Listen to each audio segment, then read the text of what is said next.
कल शाम के 5 बजे से अब तक क्या कार्रवाई है वो अभी तक किसी प्रशासनिक अधिकारी ने हमें जानकारी नहीं दी है। सरपंच तो इसमें दोषी है, 100% दोषी है। 17 नाम इसमें नामजद हैं। ये भी एक विफलता है प्रशासन की, उनका जो अपडेट आना चाहिए था अब तक आ जाना चाहिए हमारे। गांव में कुछ महिलाओं के साथ अभद्र व्यवहार की भी खबरें आ रही हैं, उसके अंदर कितनी सच्चाई है?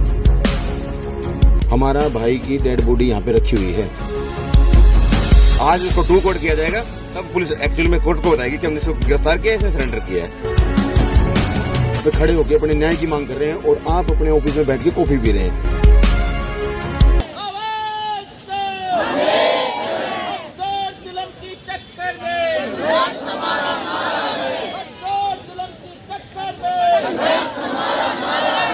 मीरका गांव में शक के चलते एक मजदूर विनोद की हत्या कर दी गई और इसी का मामला अब तूल पकड़ता हुआ नजर आ रहा है। ये तस्वीरें जो आप देख पा रहे हैं ये हिसार के सिविल अस्पताल की है। हालांकि इसके अंदर एक और चौंकाने वाला खुलासा हुआ है और खुलासा ये है कि सरपंच का भतीजा भी इसके अंदर शामिल था। जी हाँ, सरपंच के भतीजे का नाम इसके अंदर आ रहा है और हालांकि उसकी तरफ से कहा जा रहा है कि उसने सरेंडर किया है, लेकिन पुलिस जो है अरेस्ट बता रही है कि अरेस्ट किया है। हालांकि पता नहीं चल पाया है, लेकिन आपको बता दें कि कल तक 2 व्यक्तियों की गिरफ्तारी हुई थी। हालांकि डीएसपी अशोक की तरफ से कहा गया था कि 3 व्यक्तियों की गिरफ्तारी हो चुकी है और अगर आज की बात की जाए तो अब जो है पुलिस के ऊपर प्रेशर बनने लगा है और प्रेशर बनने के बाद अब खबर ये आ रही है कि 4 व्यक्तियों की गिरफ्तारी हो चुकी है, जिसके अंदर से एक सरपंच का भतीजा है। खैर, इस मामले के अंदर पूरी की पूरी अपडेट क्या है वो यहाँ पर मौजूद लोगों से जानने की कोशिश करेंगे और जो भी अपडेट है वो जानने के लिए यहाँ पर पहुंच चुके हैं। आपसे जानना चाहेंगे कि सरपंच के भतीजे की गिरफ्तारी की खबरें लगातार आ रही हैं, इसके अंदर कितनी सच्चाई है? सच्चाई है, इसमें कोई दुराई नहीं, क्योंकि साथ था वो। और अभी वो जो सरपंच है, सरपंच की भी हम कार्रवाई करेंगे। अभी सरपंच की भी होगी कार्रवाई, क्योंकि सरपंच भी दोषी है इसमें। तो अभी जो 4 अभियुक्त हुए और बाकी मार को अभी बताया नहीं गया। 4 की हमारे पास अभी वो है बस। ठीक है, अभी आप बता रहे थे कि 4 लोग नहीं बल्कि 5 लोगों की गिरफ्तारी हुई है। कौन कौन है वो 5 लोग? क्लियर कर देता हूँ। 5 लोगों की गिरफ्तारी हुई है। 4 जो सामान्य वर्ग के आदमी हैं जिनके ऊपर SC/ST एक्ट का पर्चा दर्ज है। एक जो ये लड़का जो सरपंच का जो भतीजा बताया जा रहा है विजय, उसकी गिरफ्तारी हुई है। वो SC कैटेगरी से आता है, इसी जाति से आता है, पीड़ित की जाति से आता है, तो वो भी गिरफ्तार किया गया है। परंतु अभी तक कोर्ट में 2 लोगों को पेश किया गया है जिनको ऑन पेपर इन कोर्ट किया गया है और 3 लोगों को आज कोर्ट किए जाने की बात है। 5 लोगों का हमारे पास संदेश है ऑफिशियली। उसके बाद अब कल शाम के 5 बजे से अब तक क्या कार्रवाई है वो अभी तक किसी प्रशासनिक अधिकारी ने हमें जानकारी नहीं दी है। आज 11 बजे का ये कहा गया था कि जो 3 लोग गिरफ्तार हुए थे कल देर शाम तक, उनको आज ट्रू कोर्ट किया जाएगा।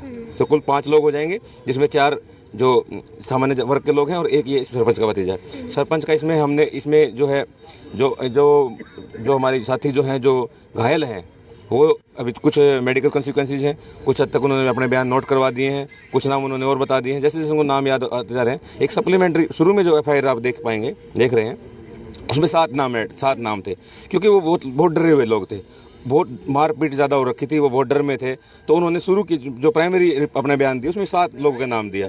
परंतु जैसे ही वो थोड़ा सा इलाज उनका हुआ, अगले दिन तक थोड़ा ठीक हो, उनका मेंटल हेल्थ भी ठीक हुई, थोड़ा उनका फिजिकल हेल्थ भी ठीक हुई, तो उन्होंने कुछ और लोगों को चिन्हित किया। तो कुल 17 नाम इसमें नामजद हैं, 17 नामजद आरोपी। आप लोगों को अब तक क्या जानकारी मिल पाई है कि सरपंच के भतीजे ने जो है सरेंडर किया है या फिर उनको अरेस्ट किया गया है? हमारी जानकारी के अनुसार, वैसे तो मैं इसमें आधिकारिक व्यक्ति नहीं हूँ इस बात को कहने के लिए, क्योंकि पुलिस बताएगी ये बात तो, परंतु हमारी जानकारी के अनुसार वो भाग रहा था, वो एक जगह पर छिपा हुआ था, उसको वहाँ से गिरफ्तार किया गया है। आज उसको ट्रू कोर्ट किया जाएगा, तब पुलिस एक्चुअल में कोर्ट को बताएगी कि हमने इसको गिरफ्तार किया है, इसने सरेंडर किया है।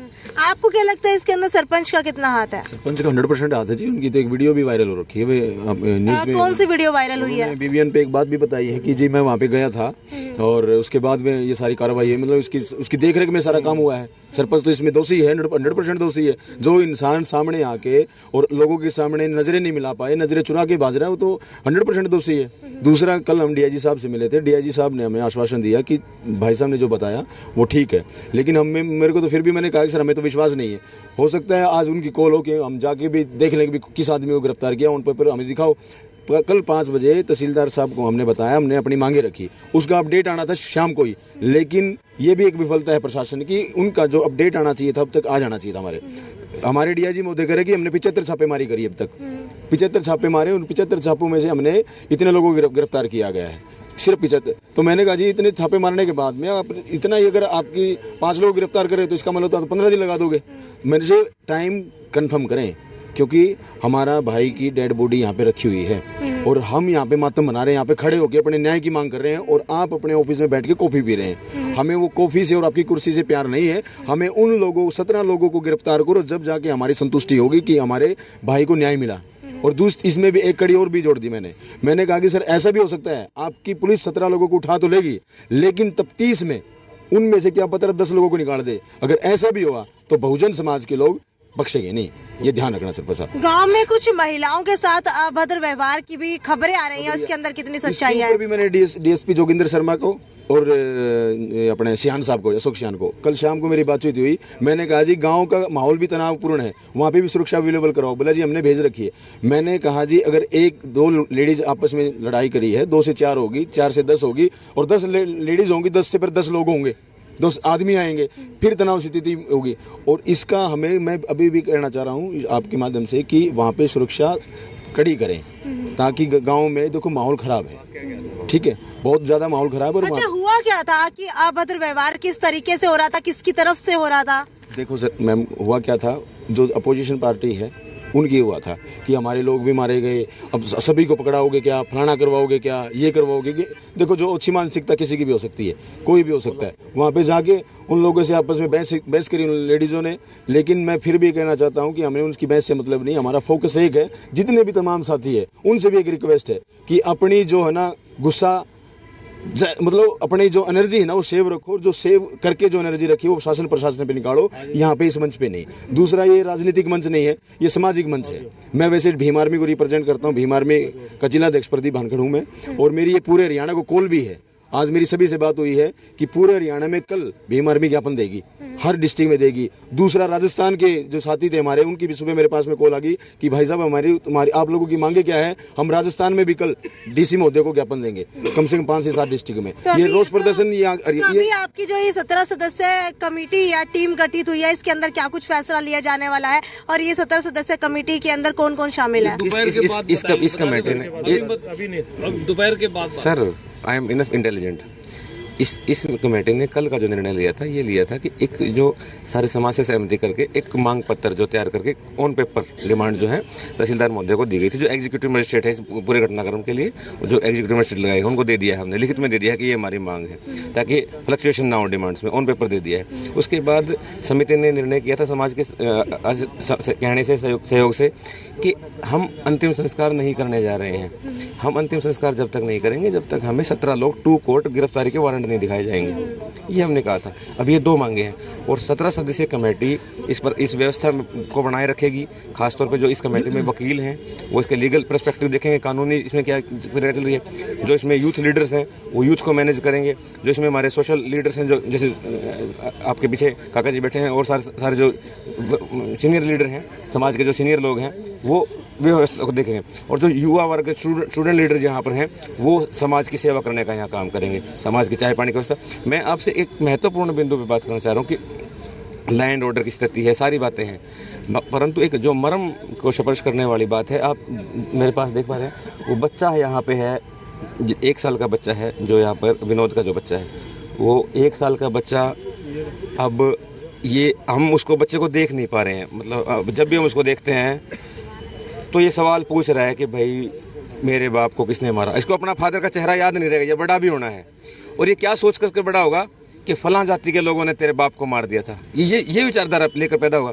साथ साथ ये जब बड़ा होगा तो इसके मन में ये रोष भी रहेगा कि कानून ने कुछ नहीं किया था। तो इसके मन में उस जाति के प्रति, उस समाज के प्रति, या कानून के प्रति, या इवन हमारे प्रति भी ये रोष रहेगा कि तुम 500,000 लोग मिलकर भी मुझे न्याय नहीं दिलवा पाए, मेरे पिताजी के कातिलों को तुम न्याय नहीं दिला पाए।